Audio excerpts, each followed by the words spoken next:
Well, back in early 2000s, 2003, 4, I was very interested in neurology, in MS. It's one of my I'm a general practitioner, but I have a few special interests. And I wasn't happy with the drugs that were being used in multiple sclerosis. They seemed to be heavy duty drugs. They caused a lot of side effects. People couldn't stay on them very often. I'm talking about the beta-ferrons and Copaxone and drugs like that. And also, I wasn't impressed by their success in the sense that they may have reduced the frequency of attacks in relapsing, remitting multiple sclerosis, and I accepted that. That was true. But I don't think they stopped the progression in any way. So I was looking for something that might do that because it seemed to me a progressive neurological condition.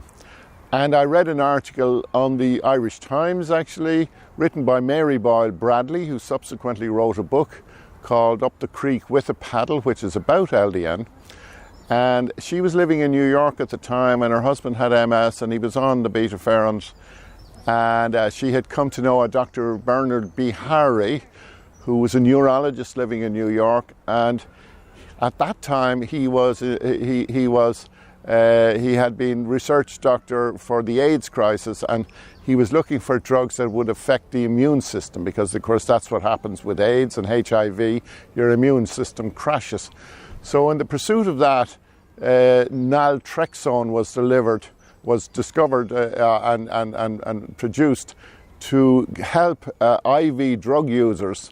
It was a morphine agonist, and it would replace the morphine. If people took an injection of heroin or morphine, they didn't get any high or buzz from it, but you used it in high dosage, 50 milligrams, and it was quite successful, and he was a part of that research, Dr. Bihari.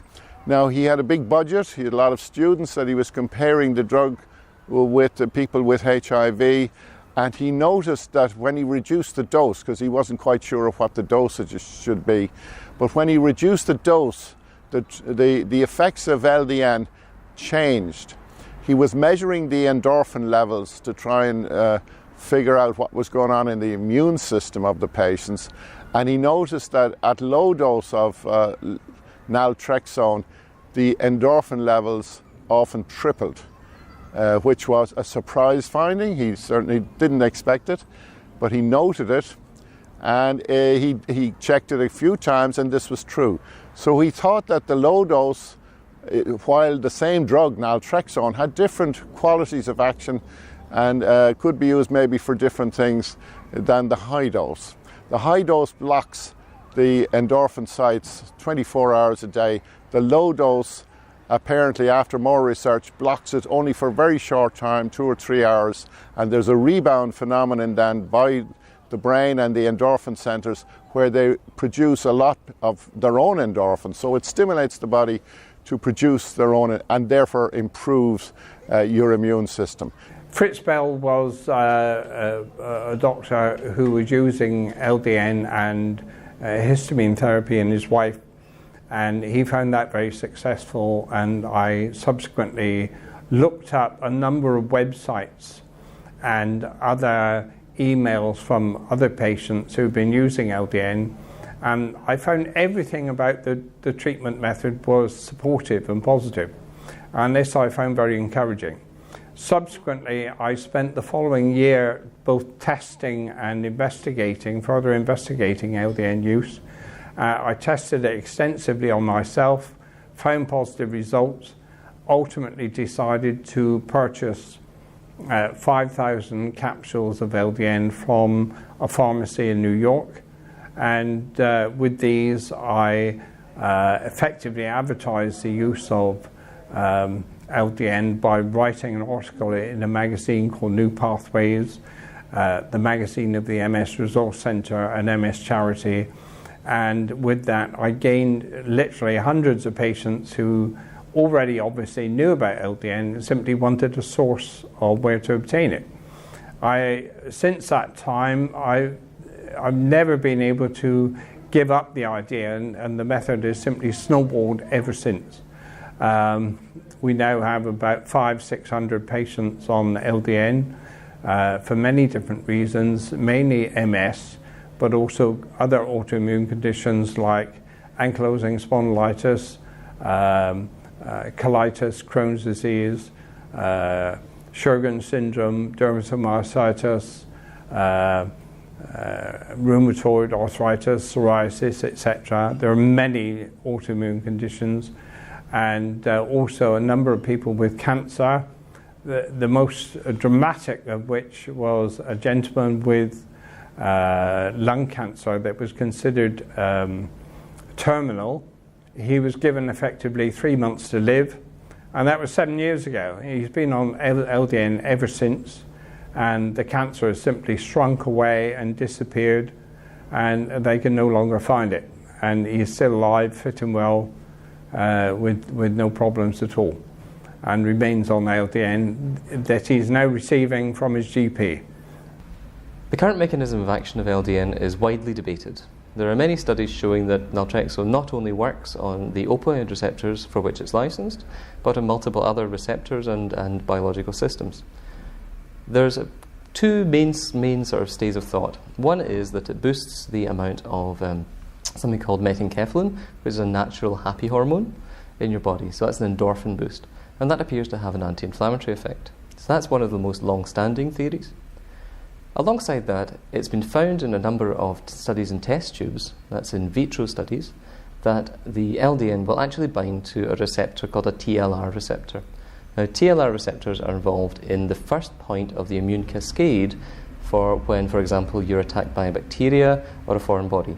So the idea is, in this theory, that the LDN is suppressing an inappropriately stimulated TLR system that is starting a cascade which then affects, for example, myelin, or causes an autoimmune reaction to continue on longer than it should. Well, LDN is a very interesting agent for treating an array of different conditions, and currently it's being used as an off-label medication, certainly in the United States.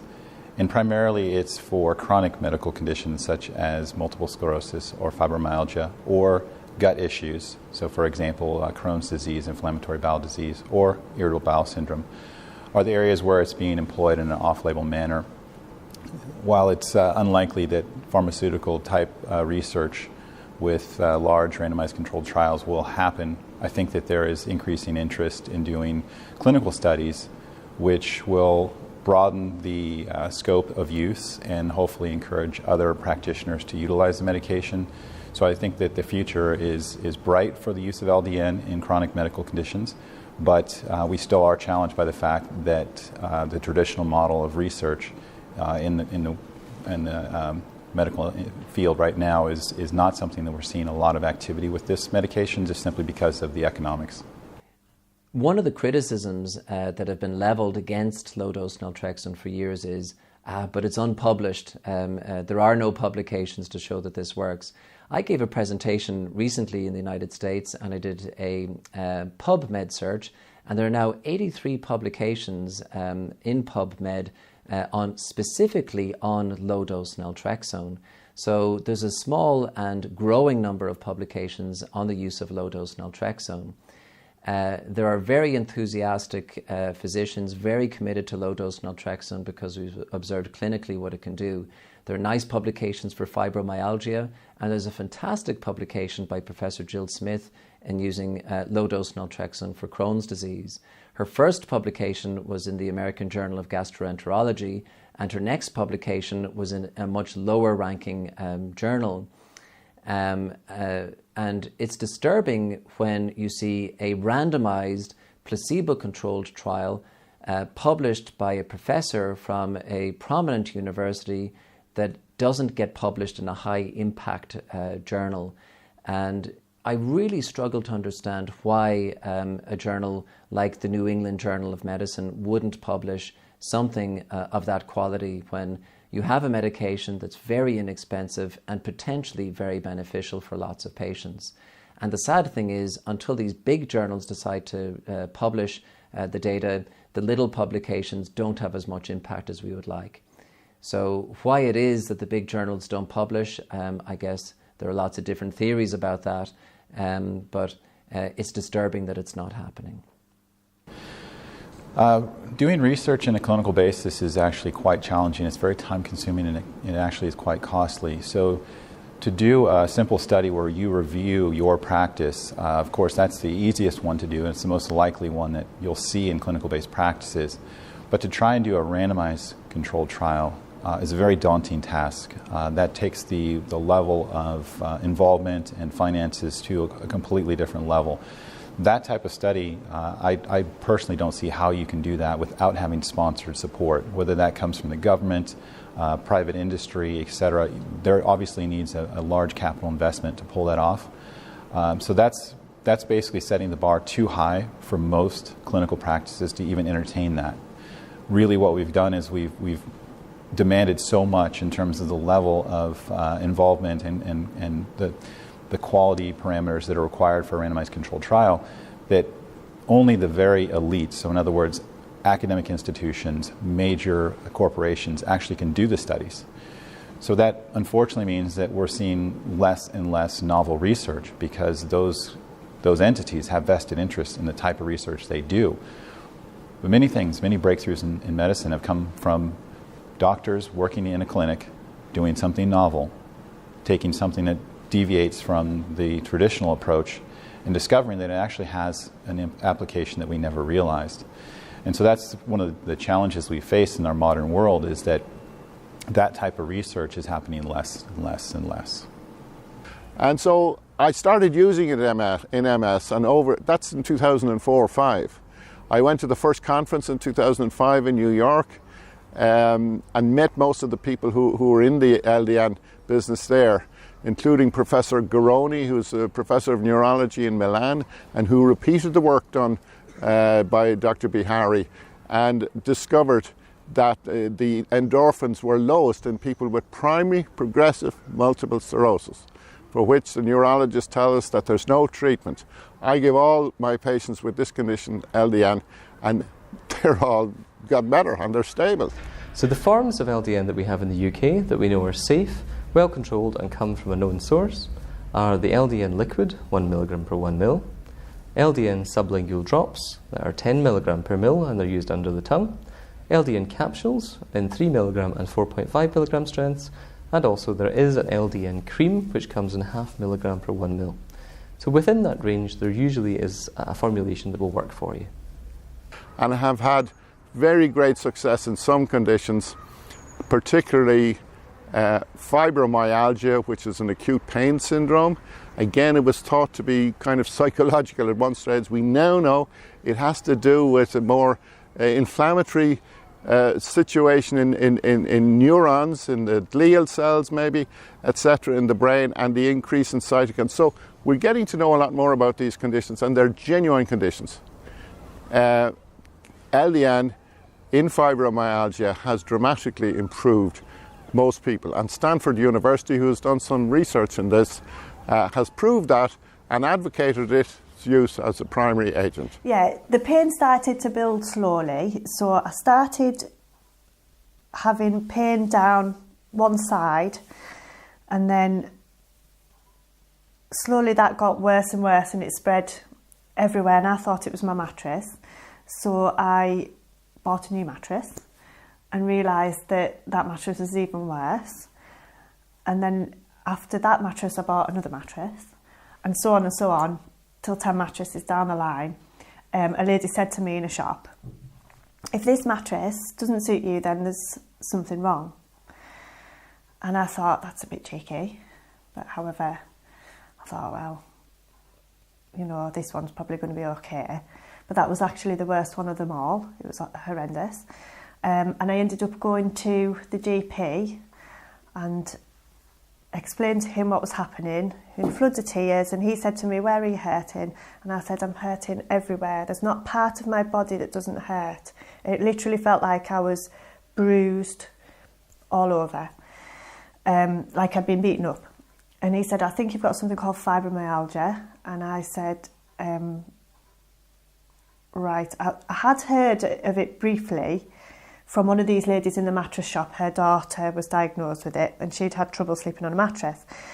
So he said, but to get it confirmed that that's definitely what it was, I'll send you to a consultant, and he advised me to go private, so I did. And this consultant was a lovely guy, and he confirmed the diagnosis. And that was that. And then I had to go and see my GP again, and he prescribed me some antidepressants, because that was what you got. That's what you got prescribed for fibromyalgia to start with. There was certain ones that were better than others, but I got prescribed different amitriptyline, I think it was, that I got prescribed. And I went away and tried to take this, but my body actually at that point would not tolerate medications. I got the worst side effects that you could get from the medications. So that GP prescribed me a whole host of drugs, none of which my body could actually tolerate. I used to get very, very terrible side effects, like the floors would be moving. I would be in worse pain. And I wasn't sleeping at this point. I was probably averaging about 2 hours sleep a night. I was on painkillers constantly through the night, so I would be taking alternating painkillers, ibuprofen, paracetamol. He prescribed me tramadol, which I tried not to take if I could help it, but really I did need it because the pain was so bad. And during this time I was trying to look after these little twins, my twin daughters, who at that point would have been 1.5, maybe, 1.5-year-old. So that was very difficult, because the other thing that was happening to me as well was that I was becoming less energetic. My energy was, I didn't have any energy, so I wasn't able to walk very far. So sometimes I would take the twins out in the buggy, and then my legs would just collapse from underneath me, and I would just fall to the floor. And then I wouldn't be able to get back up, and I'd only be trying to get to a class with them, or maybe just get to the shops, but I was never quite sure if I was actually going to make it to the shops and back. After that, things worsened and worsened to the point where I would wake up in the mornings and I couldn't really see. So I was still trying to look after the girls, and I wasn't able to work at this point. I was able, some days I had more energy than others, and it seemed to wax and wane, and some days I would have more energy, but I would have less cognitive function, and other days I would be more cognitively okay, but not be able to hardly walk. There was times when I couldn't sleep through the night, and I'd get up like really, really early in the morning, 3 o'clock, 4 o'clock in the morning, and I would get the phone book out and I'd be looking for like help, like the Samaritans and just anyone that I could get help from, because I just was so low and I felt so ill and so depressed, and the GPs were not really able to help me much. They didn't really know what to prescribe me. There was nothing out there really for fibromyalgia apart from antidepressants and painkillers. I read about low dose naltrexone in a book, and the book was on the thyroid, but it did mention fibromyalgia in this book. It said that it could help in the 4 areas, and then I didn't really think much else about it after that. Things worsened a lot. I went back to see a private consultant again because we were so desperate for help. And the consultant said to me, "Why have you not taken any of the drugs that I suggested that you took last time?" And I said, "Well, my GP hasn't offered them to me. And any time I've asked, it's just like you just face brick wall after brick wall after brick wall." And he said, "Right." I said, "Currently at the moment, they're waiting to see this report from you to see if I actually have got fibromyalgia, because they actually still don't believe that that's what it is. And I feel that they think that my problems are all in my head, that they're all mental issues." So he said, "Absolutely not. You're the worst case that I have ever seen. Cognitively, the worst case I've ever seen, especially because by that point I couldn't really see, and I really, really struggled to even focus on him."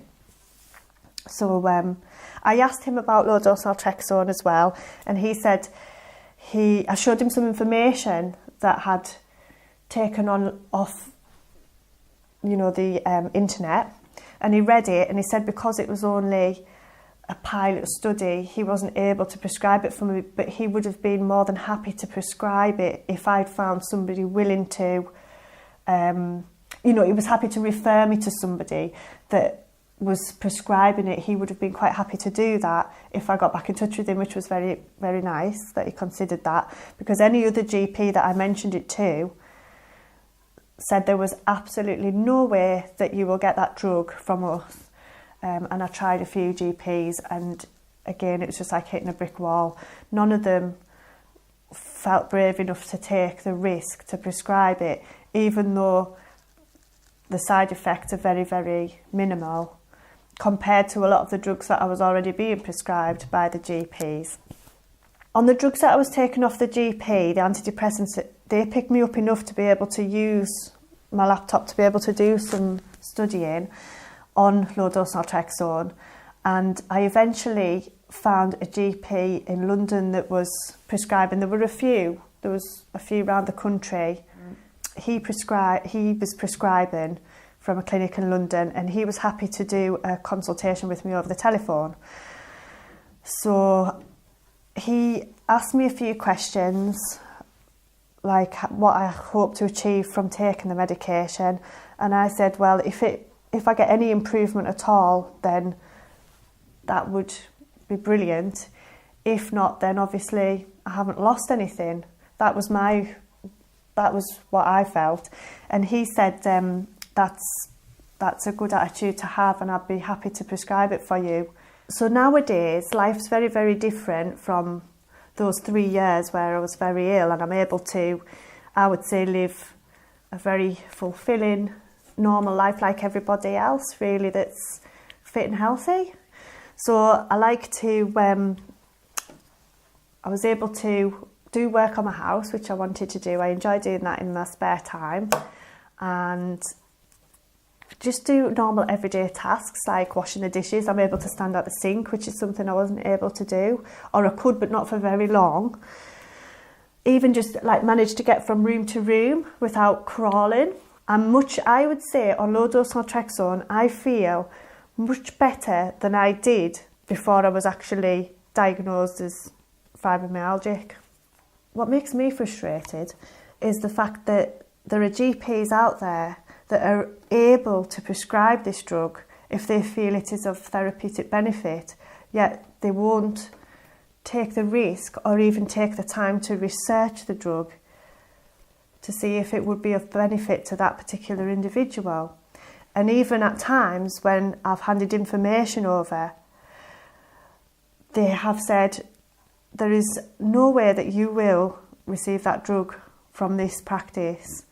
My name is Brian Udell. I'm a physician, and my specialty is pediatrics. My background is that I've seen children as a neonatologist since the 1970s, and that's babies who were very premature, very sick. And most of those babies in the 70s that I were taking care of was a lot of cocaine and drug-addicted babies, alcoholism. And then mostly as the 90s came in, it was mostly children who had cocaine and other stressful pregnancies. And it really wasn't until the 2000s, 2008, that I started seeing children with autism and got interested in what now looks to be the autism epidemic. And when you start to search for what's the autism epidemic, you realize that it's real, that since I was the medical director of the follow-up clinic, all those years that I saw high-risk infants, I didn't see autism until it all of a sudden started emerging around 2008 for me. And at that time we were seeing 7 children a week, and now I could see 10 children a day. So the diagnosis doesn't really matter. The diagnostic criteria don't really matter. What matters is parents are coming to us because they have children who are not developing normally, and the regular medical community, the conventional medical community, doesn't seem to get it. That it's not only they don't even have the answer. So the parents that go searching for answers are going searching for answers that the medical community says itself that they don't have. Specifically, speech apraxia, the inability to speak. There's no medicine for that. Social isolation. Kids are in their own world. They're in a fog. There's not really medicine for a baby for that. And repetitive movements, okay, which are not seizures. They are some kind of behavior that we don't understand called stims. And so those three things make up a core of symptoms that we call autism. And in 2006, Dr. Jacqueline McCandless came out with a paper that said that low-dose naltrexone was a valuable tool to be used. And I've been using it since about 2008 or 2009, and it's been very successful. And what I mean to convey to my parents is, I didn't realize, for example, when I started doing autism, I didn't realize that naltrexone was even available to us. But it's one of the few drugs that's listed in the pharmacopoeia as being on label for autism. The word is in there. And autism doesn't show up in a lot of treatments.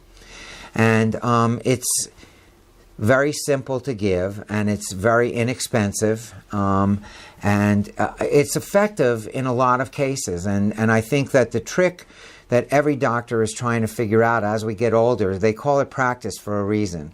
And as we're practicing and getting better, what I'm trying to figure out is what works in who. What medicine should be applied to which specific patient.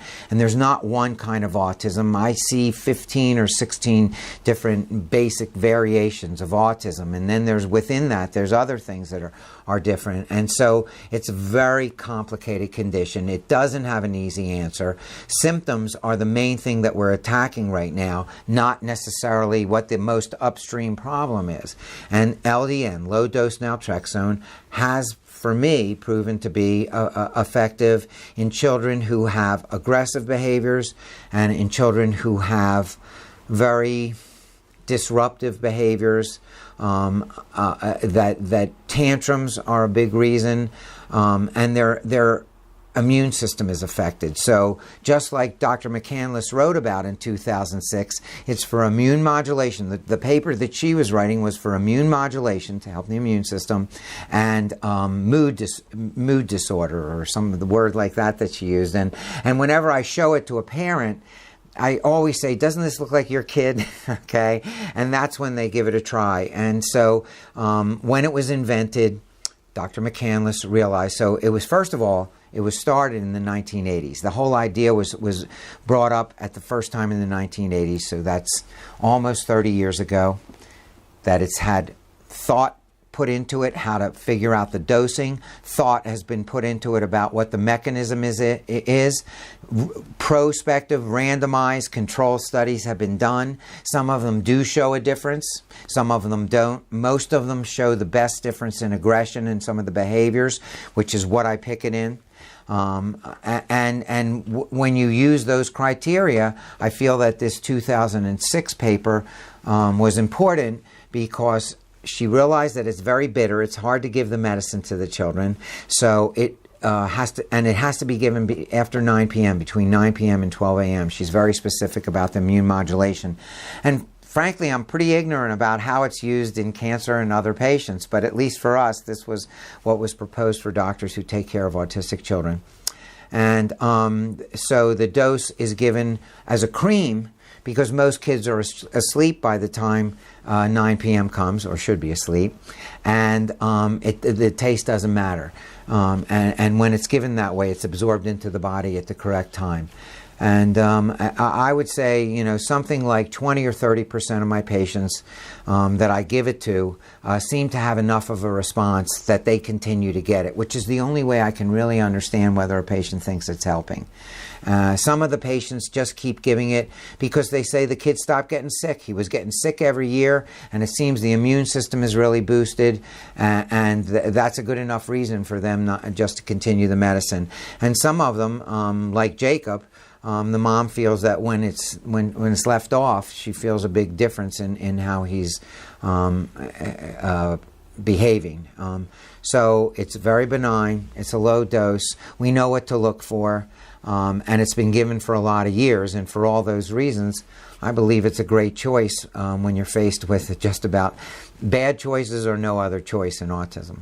There's a certain type of patient that's getting sick all the time, and I can't understand why they're getting sick all the time. Nowadays, kids go to school much earlier. They're in daycare, and they get cooties all over each other all the time. And so I'm kind of used to it, but he was really getting sick, and he had a lot of behavioral issues that I felt like if I used the regular therapies, they would be too stimulating to him and make his negative behaviors worse, his tantrums worse. And so the mom wanted us to use something we use a lot. Wanted us to use B12. I have a protocol that includes a lot of methyl B12, and that's a pretty successful protocol when you're looking for some help in autism. But because I just felt his immune system was so involved, and that I wouldn't be able to be successful with something that jazzed him up more, that it would be a good try. And she reluctantly, I think she'll tell you that she reluctantly gave it a try, and it was really day and night for that child. And I am aware that many of these documentaries are only anecdotal, so I don't want to promise that for other children, but I do try to pick it in the children who seem to have some special skill that is like amazing, and he already demonstrated some special skills, much smarter than you would think, much more clever. They figure stuff out, and then they're getting sick all the time, and that's one of the criteria that I use to pick this protocol, especially if they're aggressive. Well, it was a complete turnaround. I mean, I saw a child who really, the two hardest things to take care of in autism are speech and language if they're apraxic. If they can't speak, there's nothing in our books that says it's going to make a child speak.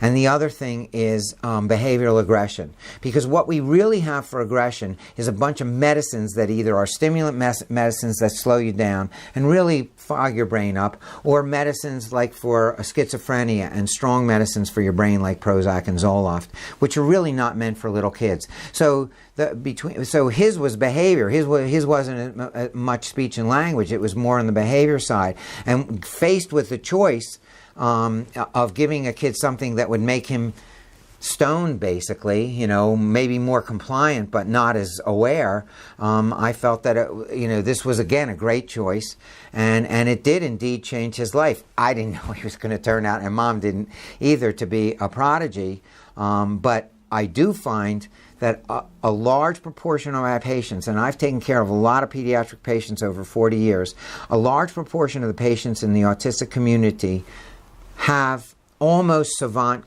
type qualities about puzzles and about directions and about colors, and they do things that I could never remember, and so I think that part of their brain is working really well.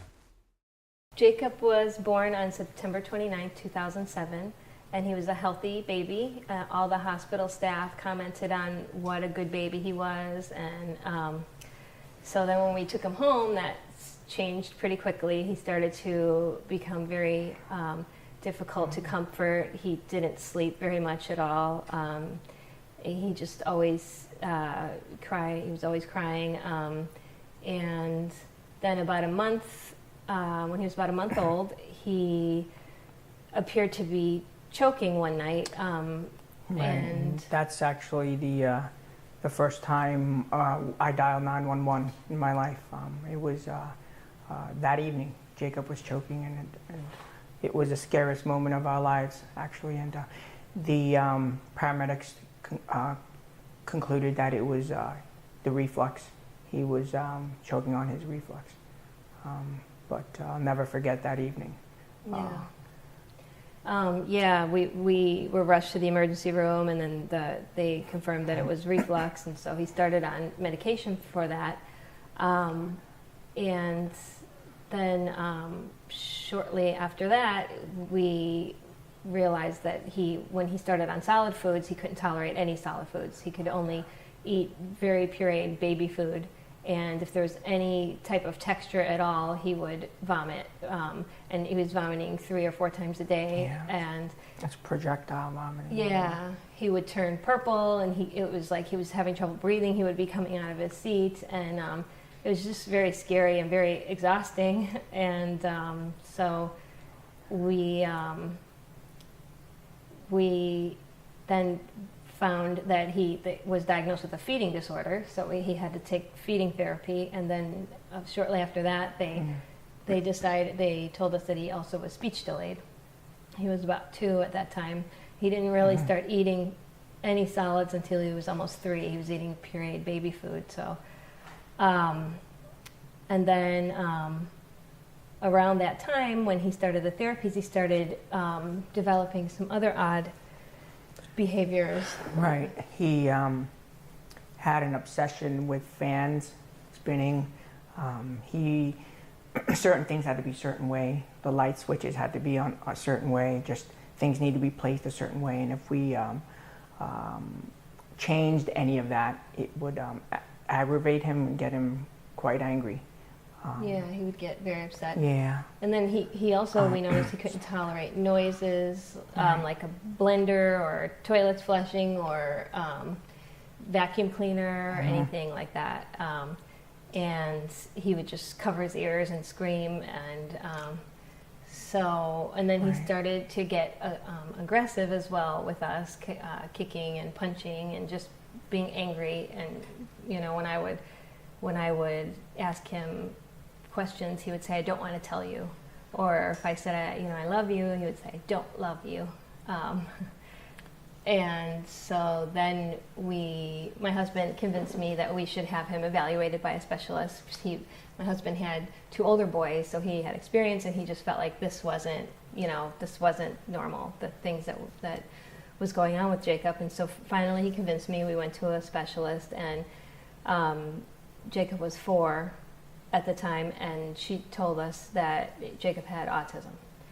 And so we were just devastated. We couldn't believe it. And I went through a lot of different emotions, disbelief and anger. And, I was actually a month away from giving birth to our daughter. And so, and she was born a month later, and then his symptoms just got out of control. When Skylar was born, Jacob's aggression got worse. The sounds of her screaming, crying, as a baby would just get him all the more aggressive. There were many times we would make certain that she wasn't anywhere in reach of Jacob, just in fear that he would hurt her, because it seemed as though that he would do anything that he could to stop it. Yeah. And his aggression, unfortunately, just progressively got worse and worse. Sounds bothered him more and more. He was very, he would run. He would take off. We had locks installed on our doors above high enough so that he wouldn't be able to open the doors, because he would just dart out. Yeah, we couldn't go to restaurants. I couldn't even take him in the car with our daughter without my husband, because if she started crying, he would try to kick her or just throw things at her to make her stop. And then if I yelled at him, he was throwing things at me, and it was very stressful. Right.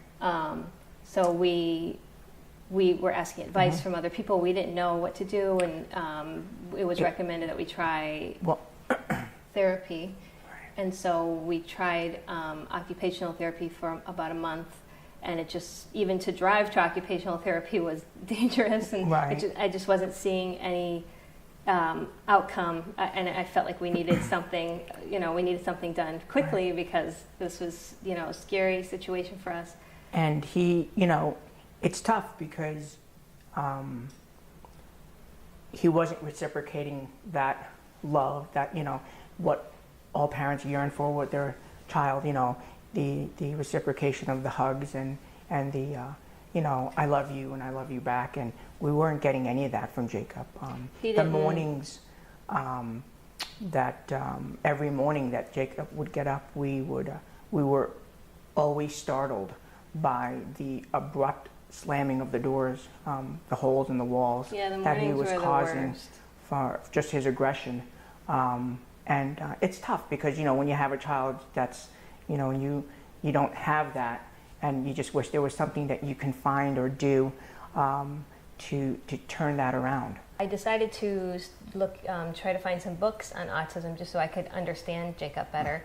And I went to the library, and it just happened to be April Autism Awareness Month, and so they had a whole display of books, and I just grabbed as many as I could and brought them home, and two or three of them were on biomedical treatment for autism. And so as I was reading these books, it was just story after story of these children that had all the same challenges that Jacob was having, and these kids were getting better through different treatments that sounded pretty safe, changes in diet and, you know, treating underlying causes like yeast or, you know, bacterial infections or other things like that. And so I thought, well, this is worth a try. I mean, it sounds good, you know, and it's working for these other people. And so I told my husband, you know, I really want to try this. And so he said, let's go for it. And so I just started researching, trying to find a doctor, and we ended up finding the Child Development Center of America, which is Dr. Udell. And so I really wanted a doctor who was an MD that, you know, could prescribe medicine as well. And so that was Dr. Udell. And so we made an appointment. On the first appointment, Dr. Udell prescribed something called glutathione, and it's you know, I was a little bit skeptical because this is a supplement and what is this really going to do for him, but about 3 weeks into it, Jacob's language he just started, it just exploded. I mean, usually on the way home he took a science class, and on the way home I would ask him, how was your day? What did you do in class? And he would either say, I don't know, or I don't want to tell you.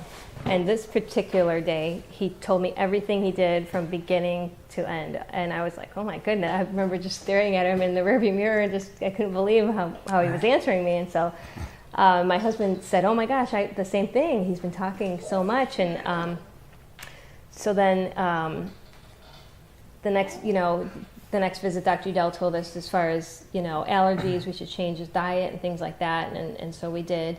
And then the following visit, I was all excited because I had something in mind that I wanted to try that I had researched, and so I went in there with my ideas, and Dr. Udell said, well, what's your biggest challenge with Jacob? Because even at that time, he was still displaying a lot of aggression. Yeah.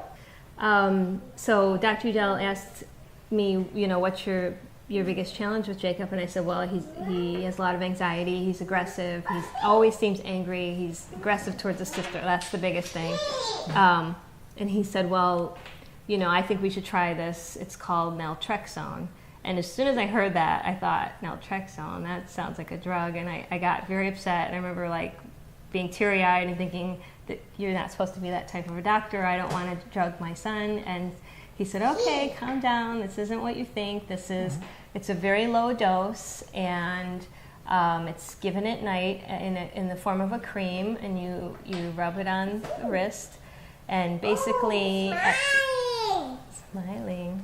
night you rub it on the wrist of the child, and it blocks the endorphins for the first 4 hours that the child sleeps, and then when the body realizes that there's no endorphins, it upregulates and produces a lot more endorphins for the next 15 to 18 hours, and can actually benefit, you know, and they're finding benefits in children with autism. So that night we rubbed the cream when he was asleep. We waited till he was sleeping because we knew he wouldn't let us do it while he was awake. We rubbed the cream on his wrists, and thought, we'll see. And then the very next morning, the first thing he said was, good morning, Mommy. Right. And that was, I mean, I thought, okay, this can't be happening. This has got to be a coincidence or something, because it was life-changing. It was the first time that we weren't abruptly awoken by a slamming door. Mornings were the worst for him. Right, and it was incredible. I couldn't believe it. And it was I mean, the rest of the day, he was good. He was happy. You know, he didn't like it when Skylar cried, but he didn't try anything aggressive with her. He would just say, "Mommy, Skylar's crying." Right. And I was still on, you know, automatically trying to stop her right away because I was afraid of what would happen. But he was so much calmer. And then, you know, each day that passed, you know, we realized that it had to be the LDN because he never went back. He just got better and better.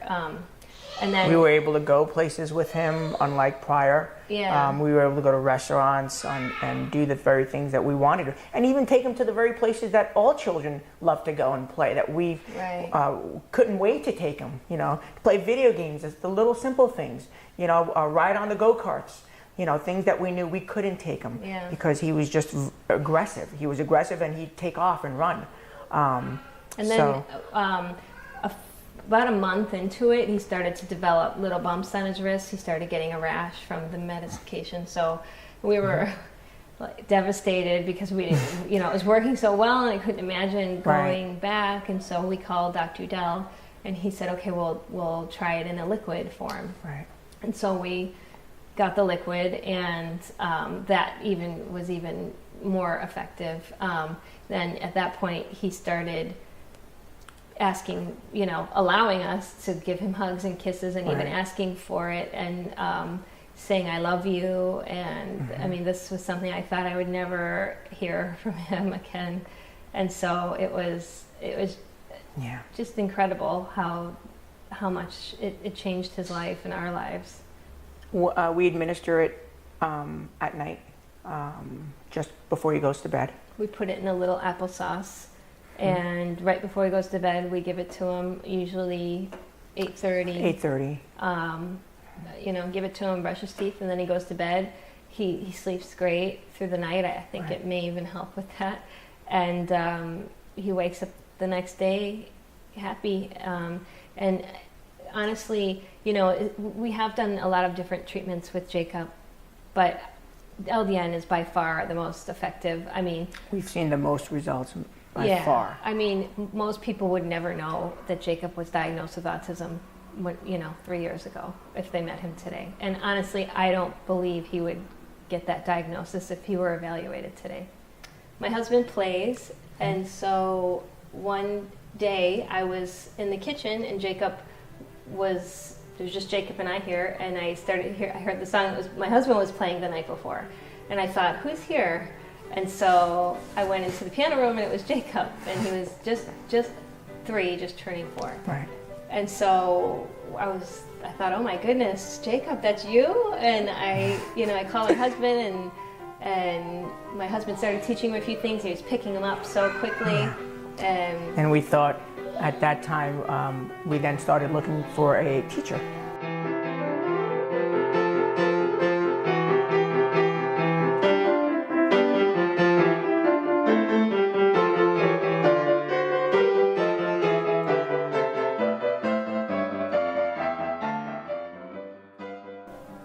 It was hard to find one because at his age, there aren't very many teachers that wanted to sit with a then 3-year-old turning 4-year-old. But trying to convince them that, no, Jacob is quite unique. You know, he just has something special. Yeah. Then fortunately enough, we actually found someone who was actually willing to take him on. And she works wonderful with him. And since then, Jacob has excelled tremendously on the piano.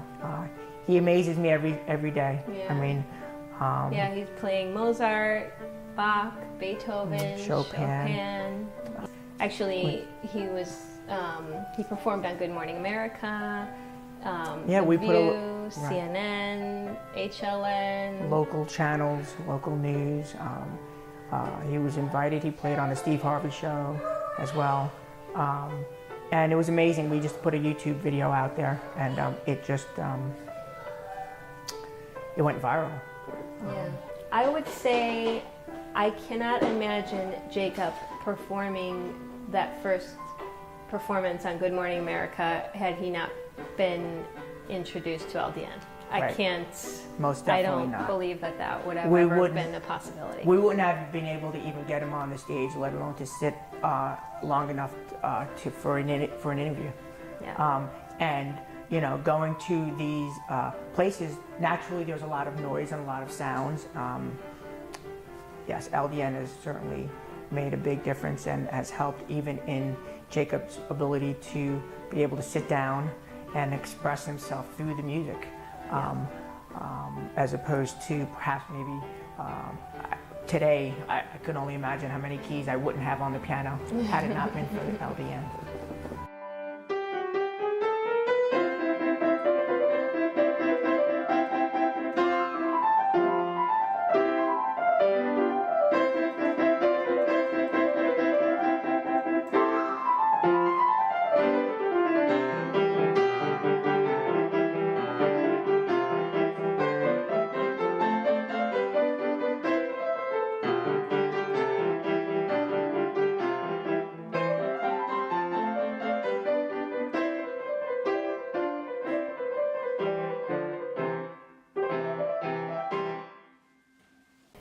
I have seen, aside from the rash from the cream, I haven't seen any side effects at all None.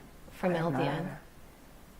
Yeah, so I would highly recommend it to any family, you know, touched by autism. I think it's worth a try. It's not expensive.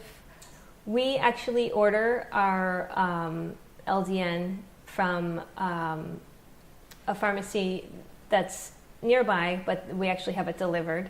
And I just, you know, Dr. Udell writes the prescription and faxes it over, and then Compound. it's compounding pharmacy. It's not covered by our insurance, but it's pretty inexpensive. It's about $29 a month, and then we pay for the shipping because we have it overnighted. We choose to have it overnighted because we just don't want it sitting, you know, in the mail. Skylar is Jacob's younger sister. She's 3. We started noticing some delays with her at about 12 months, and she started seeing Dr. Udell, and we did a few things, and then after some blood work, we realized that she has a low immune system, and so Dr. Udell said, well, let's get her started on LDN, because that also helps with the immune system.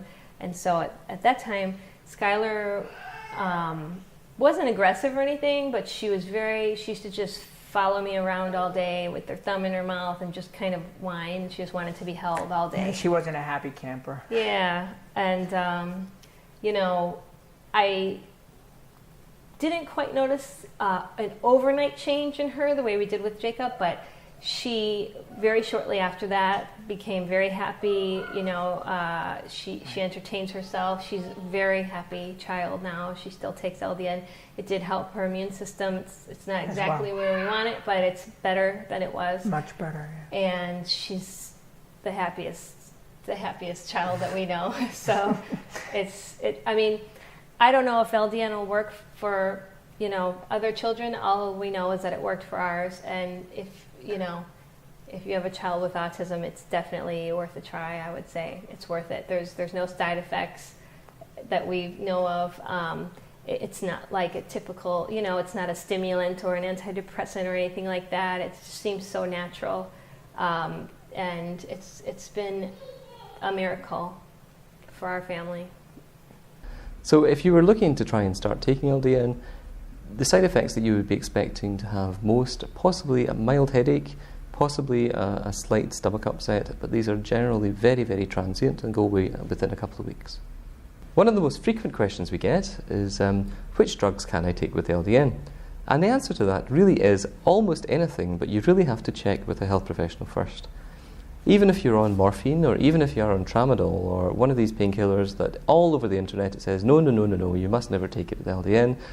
If you work with us and or your health professionals, like your doctor or a nurse, there can quite often be a way of managing the regime of the way you take your tablets so that you are still able to take the drugs that you need for the conditions that you have. That being said, if you're on regular doses of painkillers that contain opiates, such as codeine, dihydrocodeine, tramadol, and you're taking those regularly and or have sustained release medications, most definitely do not start taking LDN without checking with a health professional first. People often ask us if you can take LDN with alcohol. Can I take a drink with this? There really aren't that many drugs that you can't take a drink with. So you can take alcohol with almost every drug that we prescribe if you want to. It's all about quantity. One glass of wine isn't going to do you any harm if you are taking LDN, but if you're drinking a bottle of vodka a day, it is going to do you harm. So it's what we say to most people, everything in moderation, but generally, as long as your liver function is okay and your kidney function is okay, you don't really need to modify your current lifestyle to take LDN other than looking out for certain medications, and that can be solved just by sending a list of the medications that you take to either a pharmacist or a doctor who's involved in the prescription or dispensing of LDN. Often people try to get prescriptions for LDN on the NHS. Generally what I would do is I would have a very frank discussion with your own GP explaining that you've tried X, Y and Z, and the medications you've tried and the treatments you've tried that were NHS funded. I would then take with you an information pack such as the one provided by the LDN Research Trust. Ask the doctor to read through it and make a repeat appointment in a month or 2 months at their leisure. So allow the doctor to look at it, do some research on their own and find out in their own head how they feel about it. Inside the pack there will be contact numbers and email addresses for the doctor to contact other people in the LDN group. So for example, many of the phone calls I take every week are from interested GPs all across the country wanting to hear just a little bit more about LDN before they give it on the NHS. When the GP writes the prescription for LDN on the NHS, if they have to do it in a very specific way, and they have to very carefully specify exactly how it's to be made and how it's to be done. And that is also available in every available information pack. So the short answer to that is you must go to your GP with lots of information and be prepared to wait. If you're unsuccessful in getting an LDN prescription from your NHS GP in the UK or in your country of residence, privately LDN prescriptions cost between £20 to £25 initially, and then round about £20 a month for the actual medication. That can vary by about 50% depending on which formulation you're taking and how much you're taking, but it's really not very expensive to get it privately. The problem we have is that there is no proper clinical data, and because it's used for such a wide range of conditions, it's very difficult to pinpoint. However, my personal opinion is that if something makes people feel better and they can afford it and it's available, I don't think they should be prevented from trying it. And if it works for them, then I'm very, very happy for them.